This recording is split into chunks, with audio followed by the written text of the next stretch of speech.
Assalamualaikum warahmatullahi wabarakatuh.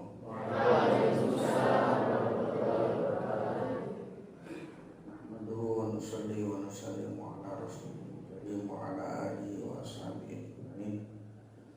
Qala ta'ala fi kitabihil karim. A'udzu billahi minasyaitonir rajim. Walladzina jahadu fina lanahdiyannahum subulana wa innallaha lama'al muhsinin. Wa qala Rasulullah sallallahu alaihi wasallam yudhilluhumullahu fi dhillihi yawma la dhilla illa dhilluh ila an qala wa syabun nasha'a fi ibadatillah wa kama qala Rasulullah sallallahu alaihi wasallam. Alhamdulillah, kawan-kawanku yang dimuliakan Allah Subhanahu wa taala, sampaikan puji dan syukur kita kehadirat Allah Subhanahu wa taala, mana dengan limpahan rahmatnya rahimnya Allah Subhanahu wa taala telah memberikan taufik, hidayah dan inayahnya kepada kita, sehingga hari ini kita bisa digerakkan oleh Allah Subhanahu wa taala untuk memulai suatu perkara yang besar. Segala sesuatu yang kecil itu dimulai dari segala sesuatu yang besar itu dimulai dari langkah yang kecil dulu. Perjalanan 10.000 km itu dimulai dari satu langkah dulu. Maka inilah yang kita impikan, inilah yang kita harapkan. Hari ini kita memulai langkah kecil, namun diharapkan nantinya akan bisa menjadi sesuatu yang besar, sesuatu yang luar biasa, sesuatu yang sangat dicintai oleh Allah Subhanahu wa taala, sangat berguna bagi masyarakat kita, sangat berguna bagi nusa dan bangsa. Inilah yang kita harapkan. Kawan-kawanku yang muliakan Allah Subhanahu wa taala, pesantren kita SMP IT Ada itu adalah merupakan salah satu bagian atau salah satu unit yang menginduk kepada Pondok Pesantren Darul Mukhlasin.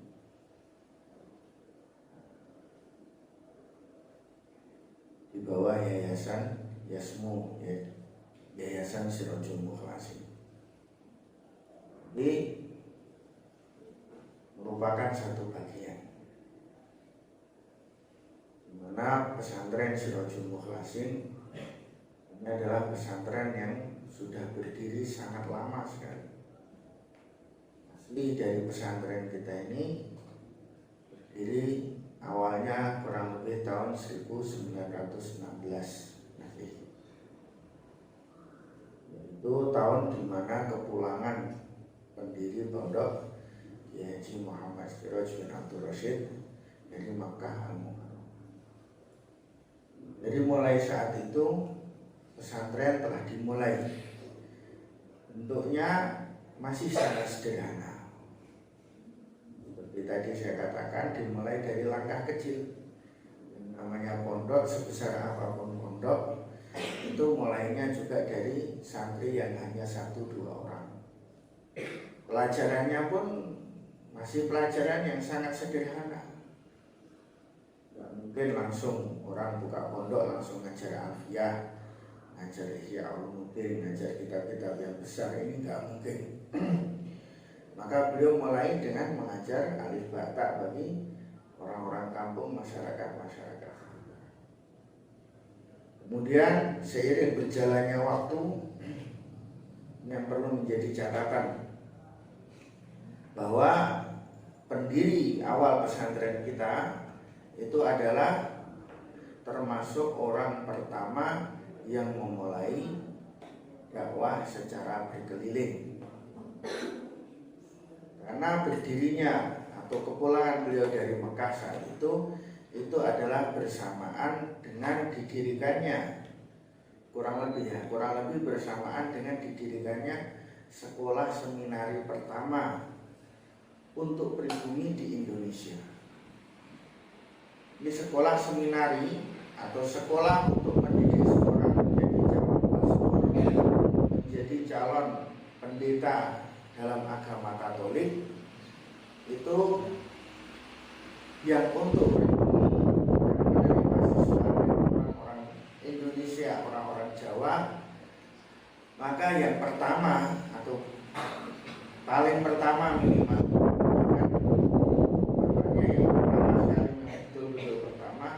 ini adalah sekolah seminari yang ada di Muntilan. Nah, ini adalah bersamaan dengan pulangnya pendiri pesantren kita.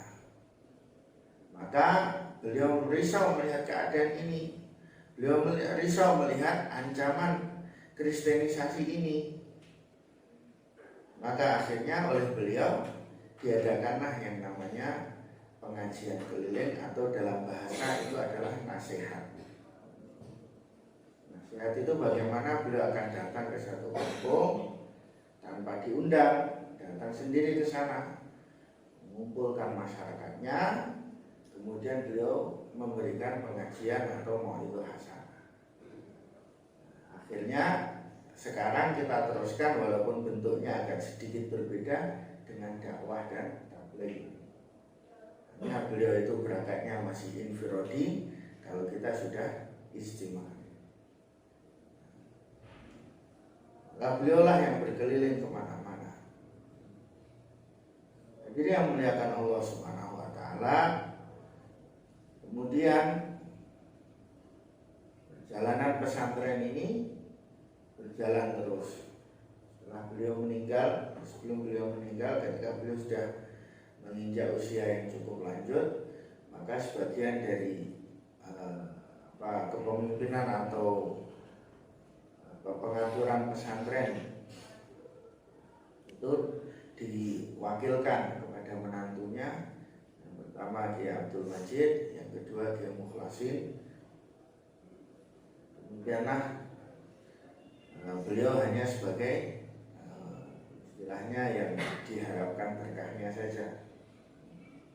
Kemudian setelah itu berganti pengasuh lagi kepada Kiai Siraj bin Abdurrahman, kemudian kepada Kiai Ahmad Mukhlisun bin Mukhlasin. Jadi telah ada 4 pengasuh, 4 generasi pengasuh, ya, bukan generasi keturunan tapi pengasuhan yang berjalan di pesantren kita ini. Sekarang dipegang oleh putra Kiai Mukhlisun, yaitu Kiai Haji Muhammad bin Mukhlisun. Jadi menurut kepada sejarah pesantren kita adalah termasuk pesantren yang tua, yang telah berakar, yang mempunyai sejarah yang sangat panjang. Maka bagaimana kita bisa menjadi bagian dari yang mengukir sejarah tersebut? Maksud saya menceritakan sejarah ini bukan untuk kita ini terbuai dengan cerita-cerita orang tua kita, bukan. Namun bagaimana agar kita ini bisa menjadi termotivasi, bahwa orang-orang tua kita dahulu telah mengukir nama-nama mereka dengan prestasi, maka bagaimana kita sekarang bisa meneruskan sama dengan mereka. Kita harus bisa mengukir nama kita sendiri dengan prestasi kita sendiri. Wa khairun nasi itu nasabin azimin aqama li nafsihi nasaban jadida. Sebaik-baik manusia adalah orang yang mempunyai nasab yang tinggi, namun dia membuat untuk dirinya sendiri nasab yang baru. Ini adalah sebaik-baik manusia. Hadirin yang dimuliakan Allah Subhanahu wa Ta'ala, mungkin di antara kita ada yang bertanya-tanya, apa sih motivasi dari pesantren Sirajul Mukhlasin atau pesantren Darul Mukhlasin membuat sekolahan? Nah, ini kalian juga harus tahu ini.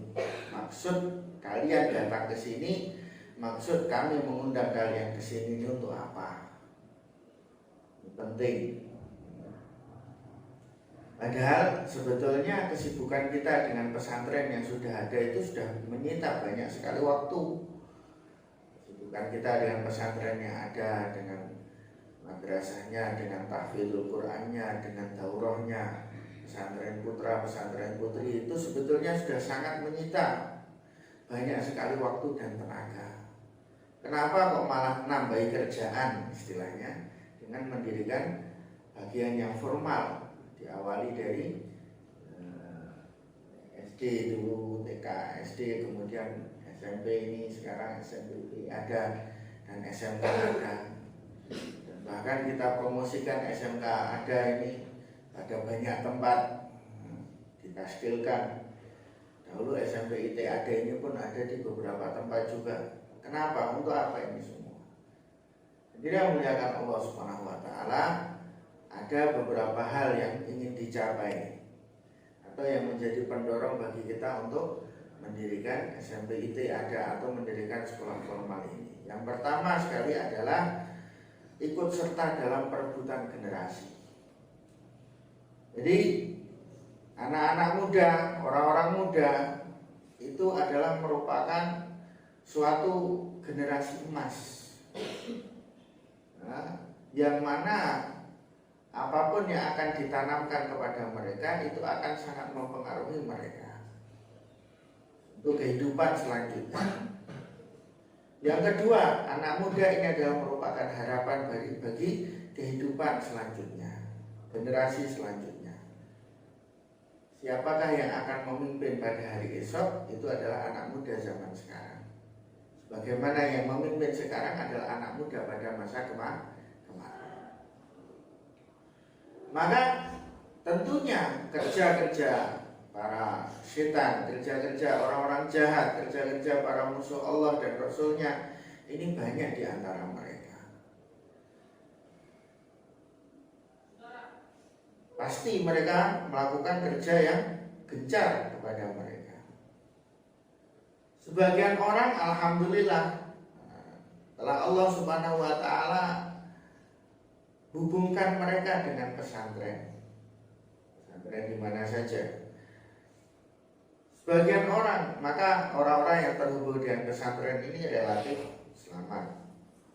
Sebagian orang telah terhubungkan dengan dakwah. Sejak awal, sejak muda dia kenal dengan dakwah. Maka orang ini pun alhamdulillah mereka relatif masih terjaga. Namun orang-orang yang sudah terhubung dengan agama ini, baik dengan pesantren, dengan dakwah, ataupun karena pengawasan orang tua yang luar biasa, ini jumlahnya jika dibandingkan dengan yang belum terhubung, jika dibandingkan dengan orang-orang yang masih belum ada penjaganya, ini adalah kalau segi jumlahnya masih sangat jauh sekali. Istilahnya kalau kita perumpamakan orang-orang yang terhubung dengan agama, dengan pesantren, dengan dakwah, itu adalah seperti orang yang berada dalam lingkaran. Sedangkan orang-orang yang belum terhubung dengan agama adalah orang yang di luar lingkaran. Maka kalau dibandingkan masih sangat jauh lebih banyak orang yang di luar lingkaran daripada di dalam lingkaran.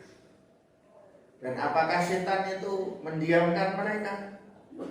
Apakah para orang-orang jahat, orang-orang yang ingin merusak moral bangsa, orang-orang yang ingin merusak suatu negara itu mendiamkan mereka? Sama sekali tidak.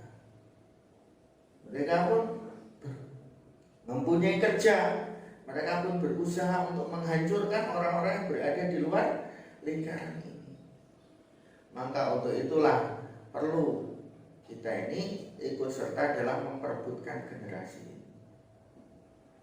Terus terang, kalau orang belum kenal dengan agama, belum kenal dengan dakwah, belum terlalu kenal dengan dakwah, maka lebih dekatnya atau lebih mudahnya bagi mereka adalah ketika ada pendidikan formalnya.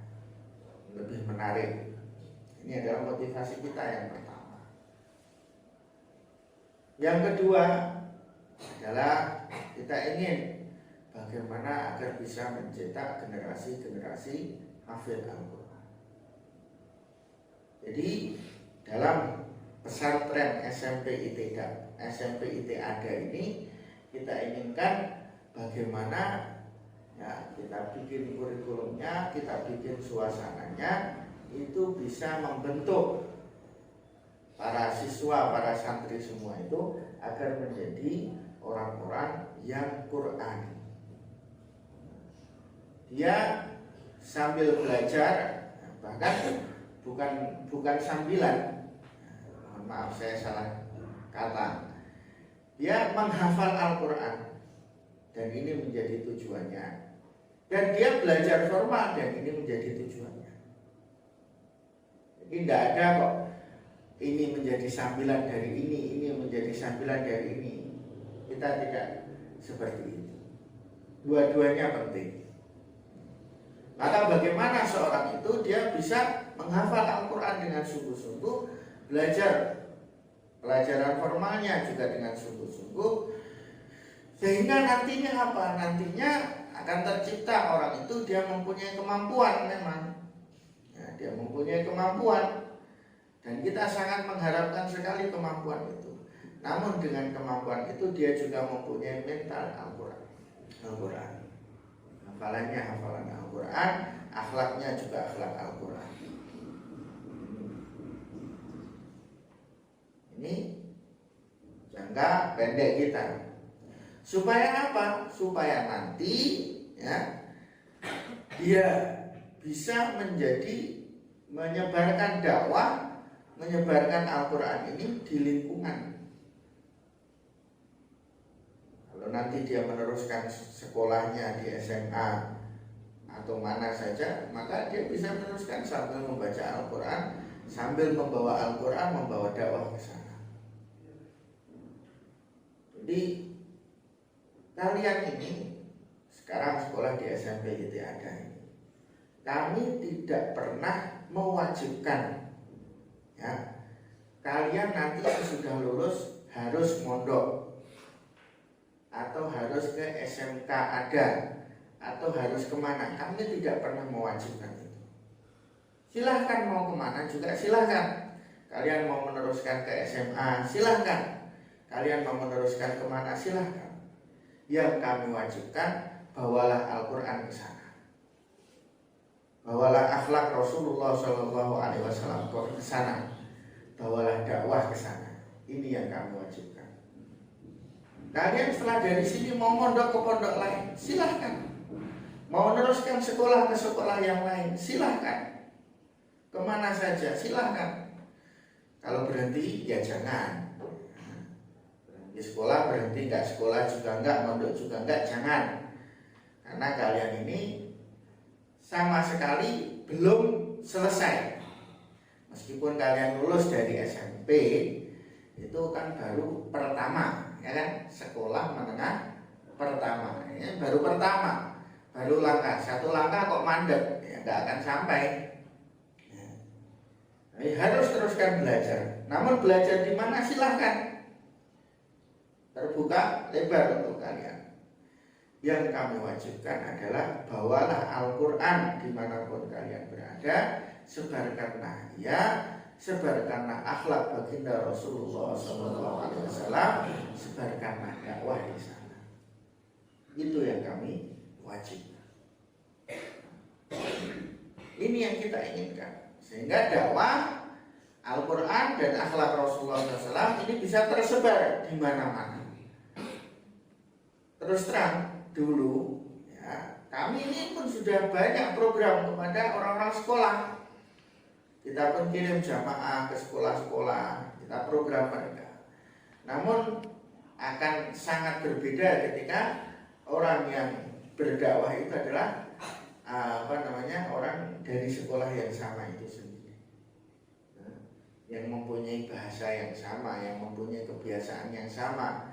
Nah, ini akan sangat berbeda. Kalau kita bisanya kita 1 minggu sekali kita kirim jamaah. Setelah itu pulang jamaah dari sana, harus nunggu bulan depan atau paling cepat minggu depan baru kita garap lagi. keluar bersama berapa hari. Nanti setelah itu sudah nggak bisa diteruskan. Hanya waktu-waktu tertentu. Namun kalian sekolah di situ, maka kalian punya kesempatan setiap hari untuk bicara agama, untuk dakwah, untuk Al-Quran, untuk menebarkan akhlak baginda Rasulullah SAW. Ini satu kesempatan yang kemudian jangka panjang yang kita inginkan adalah bagaimana kita ini bisa mewarnai kehidupan di negara kita ini. Karena terus terang ya, antara lulusan pesantren dengan lulusan sekolah ini masih lebih banyak kesempatan anak-anak yang lulusan sekolah. Ada banyak kesempatan atau banyak peluang yang sulit, bukan tidak bisa, sulit untuk anak pesantren, namun lebih mudah bagi anak yang sekolah. Seperti menjadi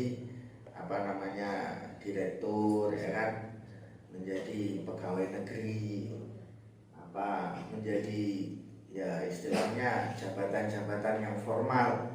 Ini boleh dikata kalau untuk pesantren memang bisa, namun agak sulit. Memang bisa, namun agak sulit. Karena memang bukan jurusannya. Nah, pesantren itu jurusannya ya jadi kiai, kan? Kiai, jadi ustaz, jadi orang yang memimpin dalam bidang agama. Maka peluang lebih besar adalah bagi orang-orang yang sedang sekolah. Namun kita ingin juga bahwa di tempat-tempat itu agama bisa hidup. Jadi kita tidak ingin agama kok hidupnya di masjid saja, pesantren saja. Tidak, agama harus hidup di semua tempat. Maka kita perlu untuk mengirim orang-orang yang bisa menghidupkan agama di sana. Siapakah itu? Ya kalian-kalian ini. Para siswa-siswa, para santri-santri dari sekolah formal. Kita masukkan, ya, pertama adalah kita didik kalian dengan Al-Quran, dengan dakwah akhlak baginda Rasulullah SAW. Setelah itu kalian teruskan perjalanan hidup kalian. Bahkan kalau bisa sampai kuliah, bahkan kuliah pun selesaikan sampai S1, S2, S3. Setelah itu kalian ambil jabatan yang tinggi sekalian. Jangan mau istilahnya kok cuma berpuas hati menjadi pegawai biasa saja.